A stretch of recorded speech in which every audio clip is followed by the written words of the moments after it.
Les résultats d'études sont d'autant plus convaincants qu'ils sont accompagnés d'illustrations visuelles dynamiques. Ils rendent instantanément compte de la situation sans devoir ingérer les innombrables informations que détaillent les tableaux. Dans l'exemple illustré à l'écran, les résultats chiffrés du commercial désigné par le biais d'une liste déroulante sont renforcés par la présence d'un graphique en anneau très évocateur. Mais ce n'est pas tout. Un emoji vient encore amplifier le sentiment de réussite. Et cette image varie dynamiquement selon les résultats obtenus. Pour preuve, si nous changeons de commercial, eh bien instantanément les calculs s'actualisent et vous constatez effectivement que graphiquement, la synthèse se met à jour.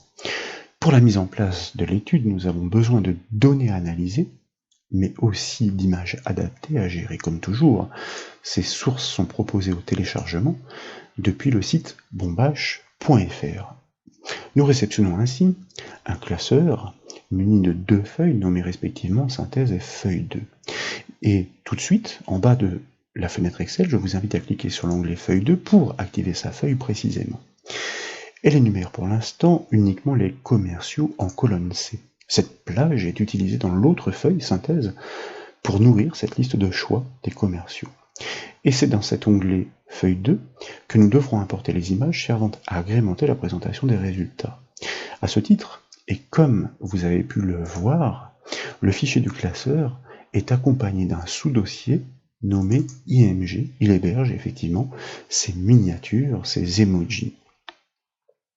Je vous propose de revenir sur le classeur Excel et désormais d'activer sa feuille synthèse. Nous y retrouvons notre tableau de bord dynamique qui est d'ailleurs déjà tout à fait fonctionnel. Nous l'avions développé à l'occasion de la formation Excel pour contrôler les objectifs sur les chiffres d'affaires. Et pour le prouver, eh bien, je vous propose de sélectionner la cellule du commercial désigné, soit la cellule H6, et puis, à l'aide de la flèche qui se propose de déployer la liste déroulante afin de choisir dans les propositions un autre commercial, donc comme par exemple à Malibu.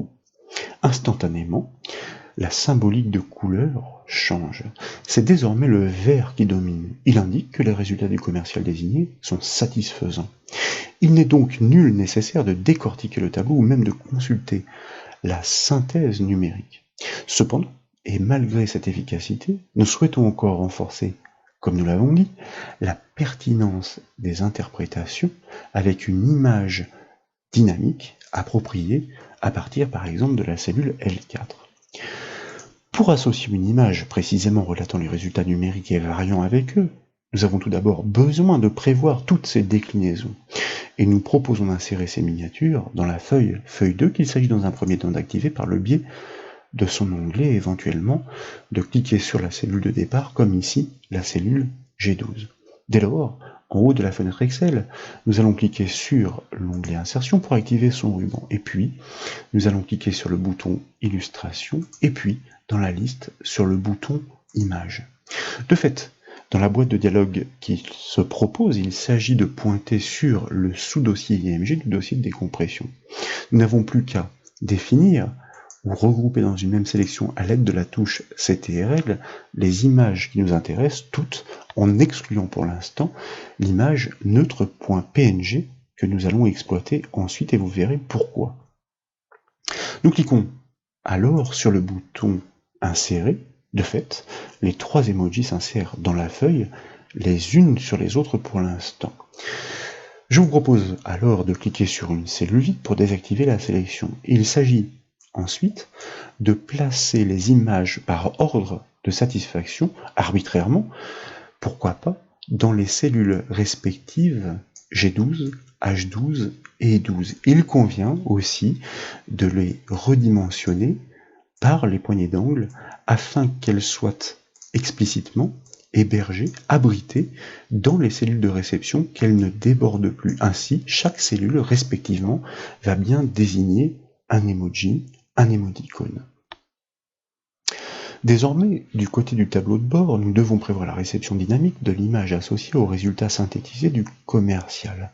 Pour cela, un objet du même type doit préalablement être inséré. C'est pourquoi il existe cette fameuse 4e image neutre.png dans le sous-dossier IMG. Donc, nous allons commencer par revenir sur la feuille synthèse, et puis je vous propose, comme nous le disions tout à l'heure, de cliquer sur la cellule L4 à droite de la première ligne de synthèse pour indiquer le point de départ. Et en haut de la fenêtre Excel, comme précédemment, nous allons passer par le ruban Insertion, cliquer sur le bouton Illustration, puis sur le bouton Image afin de revenir dans la boîte de dialogue d'insertion, d'importation, et cette fois, nous n'avons plus qu'à double-cliquer sur l'image restante, neutre.png, afin de l'incorporer. De fait, elle s'insère effectivement sur la feuille à partir de la cellule L4 désignée, mais à ce stade, elle déborde. De plus, nous devons nous assurer qu'elle ne change pas de dimension en fonction de l'emoji, variable réceptionnée.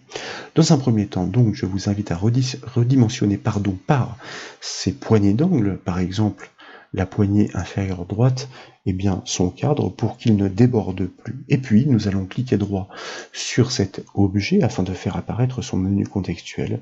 Et puis tout en bas de ce menu contextuel, nous allons choisir l'option format de l'image, ce qui a pour effet de déclencher l'apparition d'un petit volet de propriétés, en haut duquel nous allons cliquer sur l'onglet, l'icône, taille et propriétés pour accéder à l'ensemble des attributs que nous pouvons régler.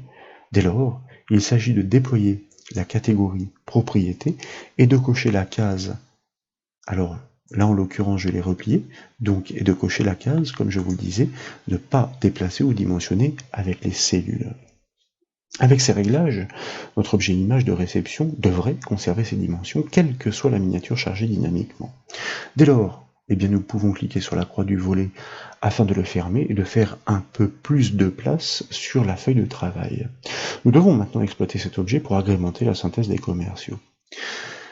Et nous avons déjà appris à créer des plages de cellules dynamiques. Pour cela, nous les avions préalablement nommées. Puis, nous avions retravaillé ces noms avec notamment la fonction Excel décalée. Il en résultait des plages dont la hauteur variait en fonction du contenu. Et nous n'avions plus qu'à les exploiter en les désignant par leur nom. Ici, l'idée est similaire, mais la mise en œuvre est différente. Il ne s'agit pas de faire varier les dimensions d'une plage, mais de modifier conditionnellement la cellule sur laquelle elle pointe, soit l'emoji. C'est ainsi que nous pourrons réceptionner l'image adaptée au résultat du commercial. À ce titre, vous remarquez la présence des contraintes à respecter en colonne G. Elles sont inscrites dans un bleu très pâle afin de ne pas prendre le pas sur la présentation globale. Le raisonnement est le suivant. Si le résultat du commercial est supérieur à 90%, il est jugé comme satisfaisant et doit être accompagné du premier emoji. Sinon, s'il est supérieur à 75%, il doit être amélioré et doit être accompagné du deuxième emoji. Dans le cas restant, signifiant que les deux premiers critères n'ont pas été satisfaits, le résultat est jugé comme insatisfaisant et doit être associé au dernier émoticône. Nous devons commencer par créer une plage nommée, relatant ces conditions. C'est pourquoi, en haut de la fenêtre Excel, je vous invite désormais à cliquer sur l'onglet Formule pour activer son ruban. Et puis, dans la section non définie de ce ruban, nous allons cliquer sur le bouton Gestionnaire de noms. Et dans la boîte de dialogue qui s'invite, nous allons cliquer sur le bouton Nouveau afin de pouvoir paramétrer cette plage nommée conditionnelle. Il s'agit dans un premier temps de la nommer dans la zone nom, comme par exemple emoji. Nous évitons les accents, nous évitons les espaces. Puis, dans la zone fait référence à, soit la syntaxe de cette plage nommée conditionnelle, nous allons supprimer la syntaxe proposée pour conserver uniquement pour l'instant le symbole égal afin de pouvoir l'implémenter. Il s'agit d'une plage conditionnelle. C'est pourquoi nous exploitons la fonction si suivie d'une parenthèse afin de pouvoir accueillir le premier critère qui consiste à comparer le résultat du commercial avec la première contrainte. Donc, nous désignons effectivement la cellule du résultat pour le commercial. Est-ce que son résultat est bien supérieur ou égal à la contrainte la plus élevée sur laquelle nous cliquons, soit la cellule G8? Si oui, alors, point virgule, que devons-nous faire? Dans ces conditions, nous l'avons dit, nous devons lui associer dynamiquement le premier emoji situé sur la feuille 2, donc nous cliquons sur l'onglet feuille 2 en bas de la fenêtre Excel et nous allons désigner sa cellule et non l'image, donc nous allons cliquer sur un bord de la cellule afin de pouvoir effectivement la spécifier, soit la cellule G12, comme ceci.